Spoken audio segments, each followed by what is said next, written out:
અમરેલી ધારીના ભાડેર ગામના વાડી વિસ્તારમાંથી જમીનમાં દાટેલ માનવ મૃતદેહ મળી આવ્યો। પ્રાંત અધિકારી અને પોલીસની ટીમની હાજરીમાં મૃતદેહ બહાર કાઢવામાં આવ્યો। મૃતદેહને ફોરેન્સિક પીએમ માટે ભાવનગર મોકલવામાં આવ્યો છે। હત્યા કરાયા બાદ મૃતદેહ જમીનમાં દાટી દીધાનું પ્રાથમિક તપાસમાં ખુલ્યું। ધારી પોલીસ સાંજ સુધીમાં હત્યાનો ગુનો નોંધશે તેવી શક્યતાઓ દેખાઈ રહી છે। મૃતદેહ મામલે સાંજ સુધીમાં મોટા ખુલાસા પણ થઈ શકે।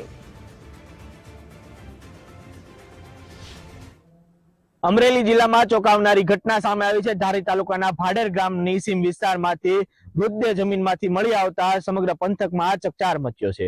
ધારી પોલીસને સૂત્રો પાસેથી માહિતી મળતા કે જમીનમાં મૃતદેહ દટાયેલો છે, તેને લઈને ધારી પોલીસ પ્રાંત અધિકારી તેમજ ફોરેન્સિકની ટીમ ઘટના સ્થળે દોડી પહોંચી હતી અને જમીનમાંથી મૃતદેહ બહાર કાઢવામાં આવ્યો। તો આપને એ દ્રશ્યો દેખાડીશ કે ધારી તાલુકાના ભાડેર ગામનો સીમ વિસ્તાર છે, જ્યાંથી પોલીસે મૃતદેહ બહાર કાઢ્યો હતો અને આ મૃતદેહને ભાવનગર ફોરેન્સિક પીએમ અર્થે ખસેડવામાં આવ્યો છે।